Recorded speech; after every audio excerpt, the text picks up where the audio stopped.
Throughout my entire life, something I have always been interested in to the point of obsession is paleontology. Ancient life and the world that these amazing creatures inhabited has always been incredibly fascinating to me. Paleontology, and to a lesser degree geology and other natural sciences, is just really cool.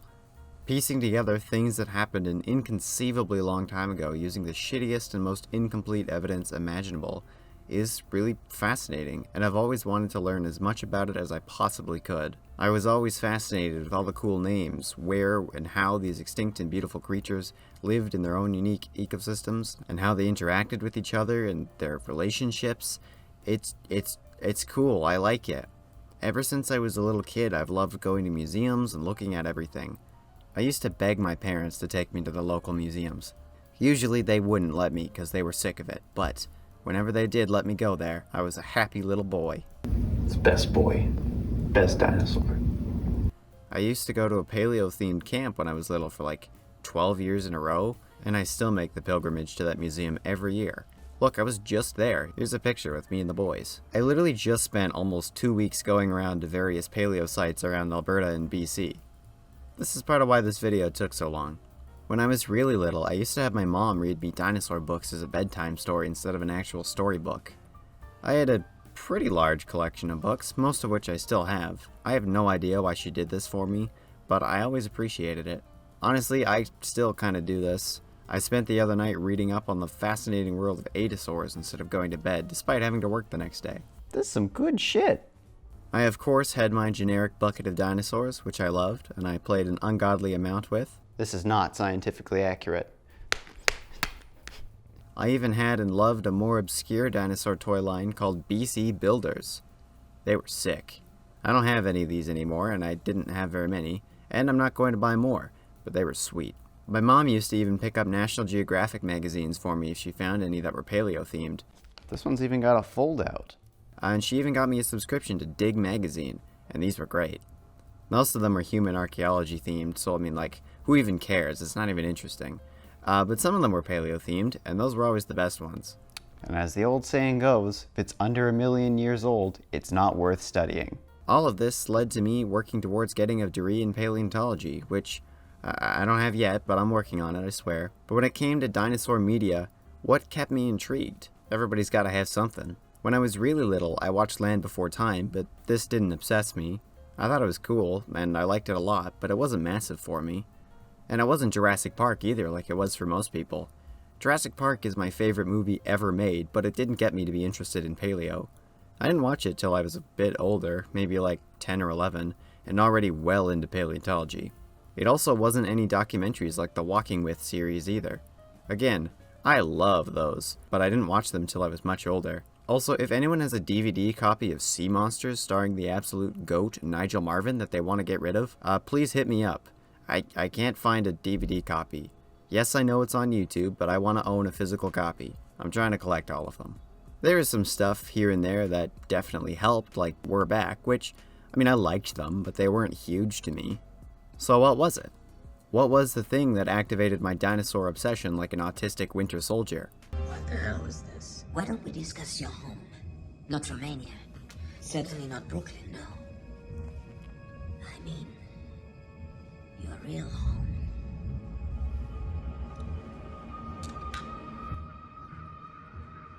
Euplocephalus.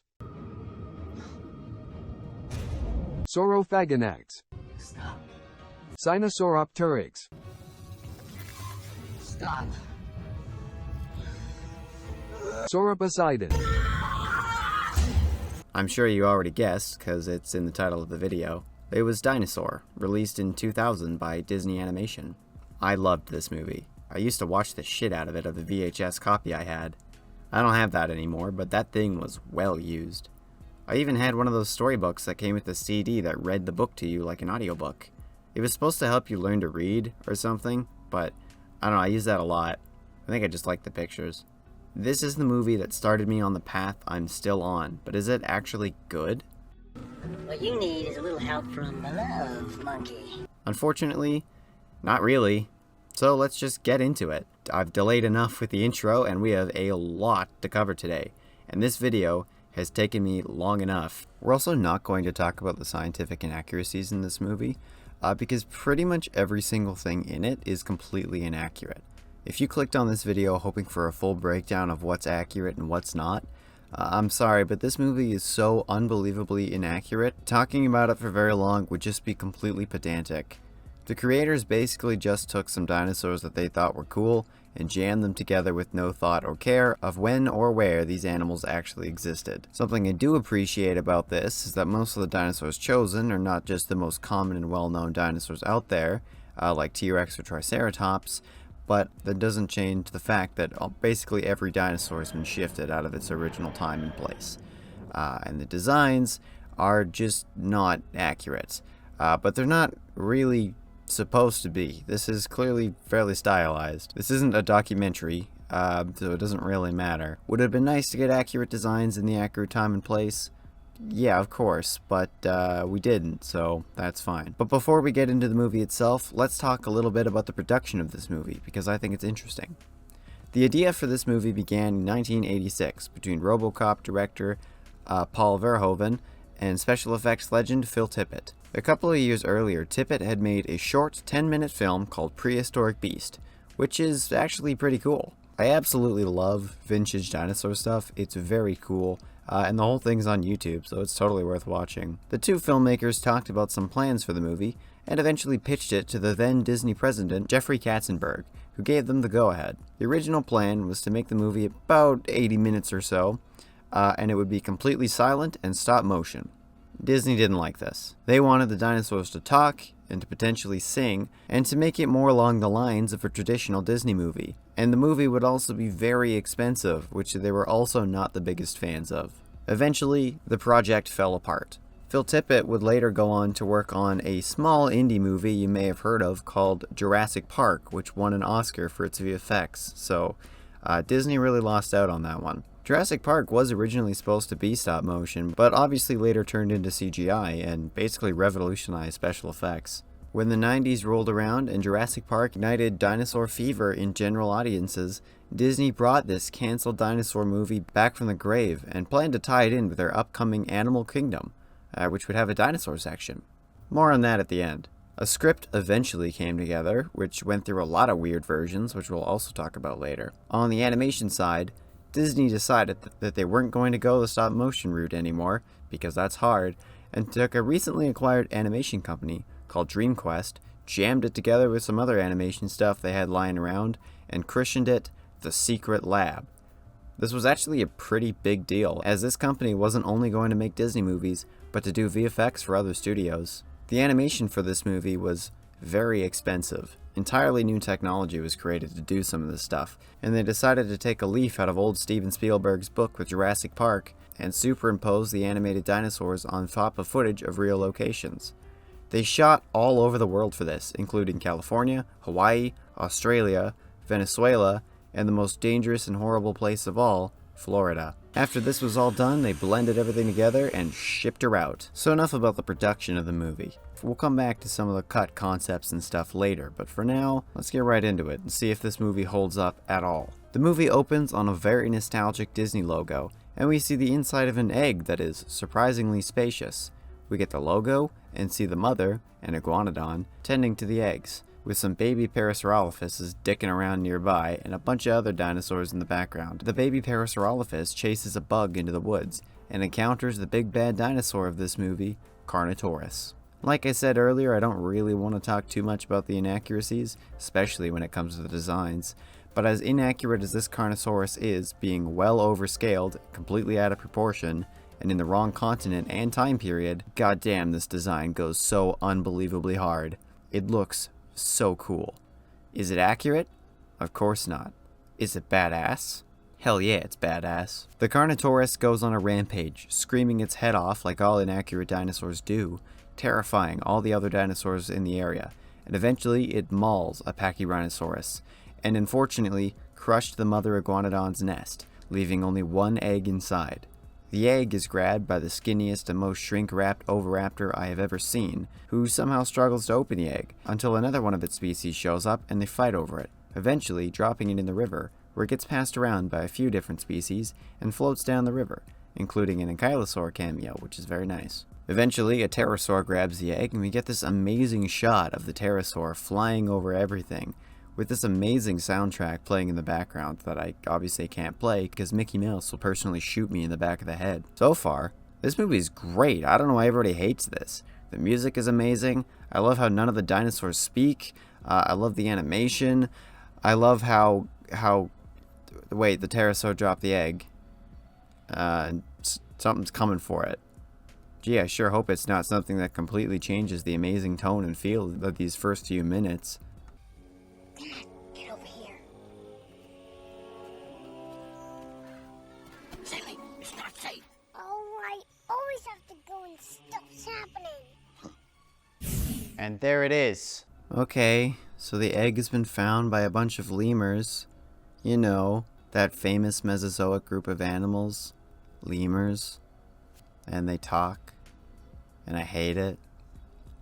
The egg decides to hatch, and after some grumbling from the old man monkey, they decide to keep it, but not before it pisses itself. I don't know if there are any other movies out there that completely destroy themselves in such a single fell swoop like this. I am truly in awe of how quickly this movie managed to ruin itself. The movie flashes forward to the dinosaur, now a fully grown adult and named Aladar, running around playing with the lemurs.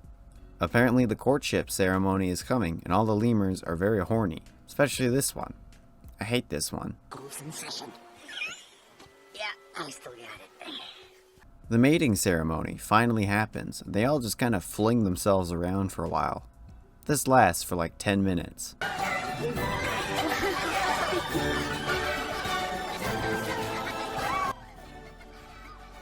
What?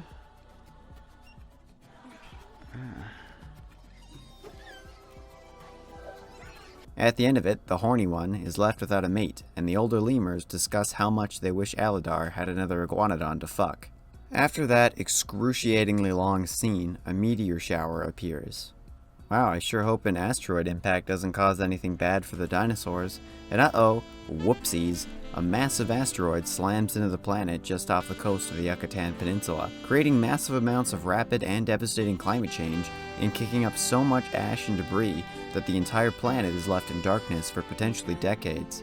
This results in the complete extinction of all non-avian dinosaurs, as well as all marine reptiles, pterosaurs, ammonites, and others. Aladar is dead, but his lemur friends will continue to evolve for the next 65 million years, and will inherit the planet, ending the Mesozoic era, ushering in the Cenozoic, and eventually, the semi-valid name, the Anthropocene. That's it, everyone. Have a good night.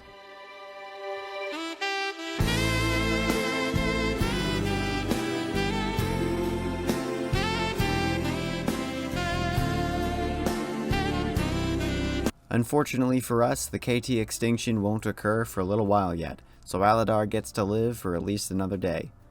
A massive asteroid does, however, hit the planet, which creates a massive shockwave and basically destroys the lemur's entire island. But Aladar and the only lemurs that had lines before and their names in the credits managed to escape by jumping into the ocean, eventually washing ashore. There's actually a genuinely kind of depressing scene where the lemurs call out for any other survivors only to get no response.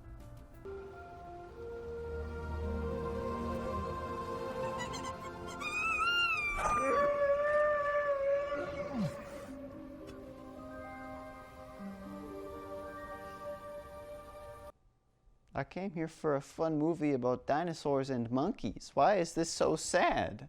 Also, according to a behind-the-scenes video I watched, most of the explosions are actually practical, which is pretty cool and very impressive for the time. I think this is about as good a time as any to talk about some of the cut concepts for this movie.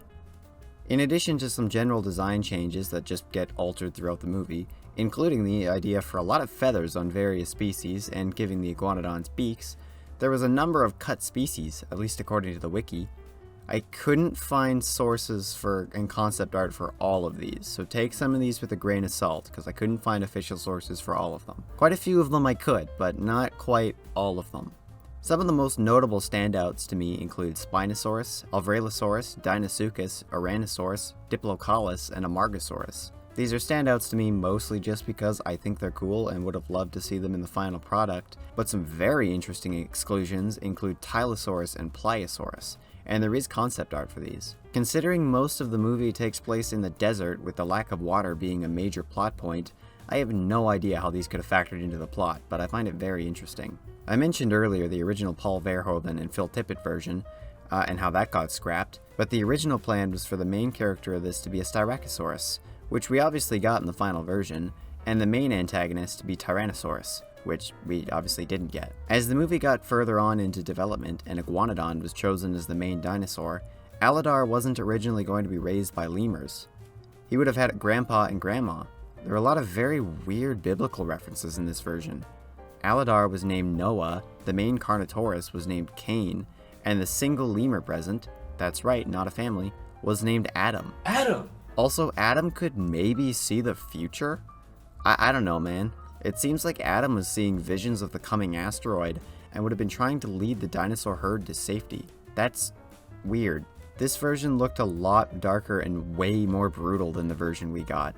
I do like the environments a lot more in some of these cutscenes though. It's way more lush and vibrant than what we got. I think this version would have been interesting, but I don't know if it would have necessarily been better. There's quite a bit of test footage and storyboards, and a few other deleted scenes floating around YouTube. I'll link a playlist to them in the description. In some of these scenes you can even see some of the cut species, which is pretty cool, like this Pachycephalosaurus or the Deinosuchus. Thank you to Jonathan Barker for uploading these, it was very helpful. I think that's pretty much it for cut content that was really worth mentioning, so we'll go back to the movie now. I just thought this was interesting and worth mentioning.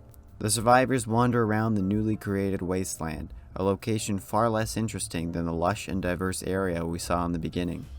Eventually, they run into a pack of what I assume are supposed to be velociraptors. These are some of the skinniest and most shrink-wrapped depictions of a dinosaur I have ever seen. These things are so emancipated, I do not know how they are even moving. The raptors decide to chase Aladar and crew, and they manage to escape by running into a sandstorm and bumping into a massive herd of other dinosaurs, who just kind of ignore Aladar and push him aside. Aladar finally sees other iguanodons, including a lady one who bumps into him. Gee, I wonder if she's the love interest. Aladar winds up at the back of the herd, where he finds an elderly Styracosaurus and an elderly Brachiosaurus. You know, that famous Cretaceous dinosaur, and a mentally disabled ankylosaur, who they treat as a pet. Aladar decides to become friends with them because they're underdogs and the plot needs more characters. The old guys are slow and struggling to keep up with the rest of the herd, so Aladar goes up to talk to the leaders, whose names I don't want to remember. There's two of them, and they're both assholes. Also, their sister is the love interest from earlier, because conflict. They don't like Aladar, and tell him to fuck off, and that they'll keep pushing the herd forwards, whether or not the elderly dinosaurs can keep up. The horny lemur really wants Aladar to fuck the leader's sister, and we get this iconic line. What you need is a little help from the love monkey. Truly one of the greatest characters ever in cinema. The herd continues to cross the desert, hoping to reach an oasis that is nearby before they all die of dehydration, which some dinosaurs are beginning to do. And it is here, over the corpse of one of the dinosaurs that has become too weak to continue, that we are reintroduced to the primary antagonists of this movie that aren't the leaders. It's the Carnotaurus from earlier, and he's not alone. Sir, there's been a second Carnotaurus. After a very long walking montage, the dinosaurs finally reach the oasis, only to find that the water had unfortunately dried up before they even got there. Now they're all kind of screwed, and the leaders urge the herd to keep moving, and one of them takes a scout with them to go and try to find water up ahead. Fortunately, they discover that there is in fact still water in the lake, they just need to break through the mud layer to get at it. They discover this because this is a Disney movie, and it can't end with all the main characters dying of thirst in the middle of a barren wasteland, and also because the Brachiosaurus is heavy enough to break through the mud without much effort. I don't like that one. Having found water, the herd rushes towards it to drink, causing fights and overall mayhem, which makes Aladar angry because they're not sharing. Why don't they just make a new hole? Whatever. Ahead, the brother and Scout get absolutely mauled by a Carnotaurus, and in the morning, Aladar helps some Iguanodon kids who don't say anything because animation is expensive, get some water. And the sister, whose name is Nira, bond a little bit. The leader sees this, but doesn't say anything because he's interrupted by his brother returning grievously wounded and warning them about the coming Carnotaurus. I don't know how he escaped either. The herd pushes on faster than before, and the old boys can't keep up. Aladar does everything he can to slow the herd down, but the leader threatens to kill him and the herd moves on without them. Also, I find it funny that Aladar talks about the Carnotaurus like he has any frame of reference for what they are. He has no idea, but he is sure trying his best. God bless him. Alone, Aladar and the gang head into a cave to avoid an oncoming storm and hear a weird noise from outside. They check to see if it's the Carnotaurus or not, only to find the leader's brother, who has abandoned them by the herd for being too slow due to his wounds. They all just kind of chill for a little bit in the cave, and one of the lemurs rubs goo from this weird alien egg thing she finds on him, and gives a little speech about choice or fate or whatever, and which 100% seals his fate. This is a Disney movie. You can't give someone an emotional talk. That means they're gonna die. And right on cue, the Carnotaurus enter the cave, and the gang tries to flee deeper in. The brother decides to buy time by fighting the Carnotaurus, and unfortunately decides to just whack him with his tail instead of using his incredibly famous and iconic thumb spike to just stab them. This causes a cave-in, which does kill one of the Carnotaurs, but traps Aladar and the boys in. The cave is a dead end, but they realize that there's something on the other side. So Aladar convinces the Brachiosaurus to push the rocks over, and they enter the nesting grounds that they've been trying to get to this whole time. It's beautiful, with lots of grass, trees, and water, to which the love monkey says this. And it comes with a pool! How does he know what a pool is? Also, we get this terrifying shot of the Ankylosaur's face. Unfortunately, Aladar finds that the main entrance is blocked, and there's a sheer drop on the other side, so the herd can't get through. Aladar decides to go warn them, and just casually pushes the massive cave-in aside. Night has fallen, and Aladar finds the corpse of a Stygimoloch on the ground, and sees that the Carnotaurus has in fact survived. It's so funny to me that there's just corpses in a Disney movie. It's nothing graphic or brutal, it's just funny because it's a Disney movie. Fortunately, the Carnotaurus is the shittiest predator of all time, and Aladar somehow beats it to the herd, and sees that the leader is trying to force the herd of reused iguanodon models up the blocked entrance. The leader immediately tries to murder Aladar, and shows that he is smarter than his brother because he actually uses his thumb spike. But before he can kill our protagonist, his sister intervenes and pushes him over. Before they can sort all this out, the Carnotaurus arrives, and with the power of teamwork and bravery, they manage to scare it into backing down by just kind of yelling at it for a bit. The Carno decides to go for the leader, who's by himself, and they all team up to push the Carno off the cliff. The leader dies in the process, but since he was kind of a dick, no one is really upset. The movie flashes forward, and Aladar and Nira are having children, and we get this absolutely terrifying shot of Aladar from the inside of the egg. If I woke up to this, I'm going back in. We get another piss joke with the baby, and the love monkey finds more lemurs who all just want to fuck the love monkey. Where were they hiding this whole time? All the dinosaurs just kind of yell over triumphant music for a bit, and we see a lot of babies, and the movie just kind of ends there. So yeah, that's Dinosaur. I don't think this is the worst movie in Disney's catalog, but it's certainly up there. This video was a struggle to write. I had to really struggle to think of it because it's very slow. I started this video in October of last year, so it's been a while. Granted, I did decide to make a bunch of other videos in the meantime, but still. But what impact did this movie have? This movie cost $127 million to make, and at the time was the most expensive CG movie ever. The movie grossed about $356 million worldwide, which is more than the original budget, but when you factor in marketing and the fact that an entire animation studio was created specifically for the reason of making this, it just maybe barely broke even. This caused the newly created secret lab to be shut down entirely. After only 2 years after it was created, almost no output, and the chance of any potential sequels to be lost forever. There were actually plans for sequels that would reuse the animation rigs and models from this movie, which would cut down production costs a lot, but alas, it would never happen. Yeah, I'm just truly heartbroken. Honestly though, I would have loved to see a sequel to this. Would it have been good? Probably not. But would it have been interesting? Maybe. But why did this movie do so badly? It's a movie about dinosaurs, which are cool, and for the time, the animation's pretty good. And it's Disney, right off the back of the Renaissance where they've made most of their greatest movies. At the time, Jurassic Park was the second highest grossing movie of all time, and came out only 7 years prior to this, so they were still solidly riding that dinosaur high. So what could have possibly happened to disturb the hype this movie would have had, that maybe would have come out only a couple of months before this movie? I can think of something.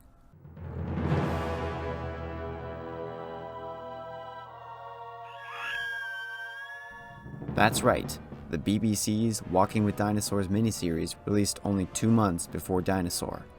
It not only cost less, although it was very expensive in its own right, but also it managed to look better, showed more dinosaurs throughout time, and was far more scientifically accurate, despite not being perfect even for the time.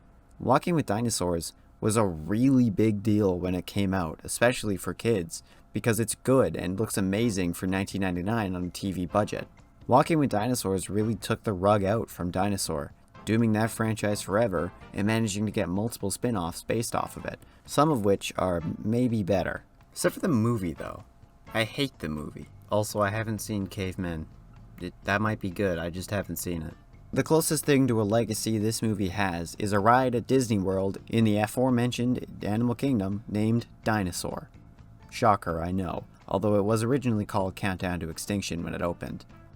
It's situated in Dino Land, USA, and although the ride wasn't originally themed for when this movie opened in 1998, they quickly rethemed it when Dinosaur came out, and it's just kind of stayed the same since then. It's pretty cool, actually. I haven't been there in a very long time, but I remember really liking it when I was little.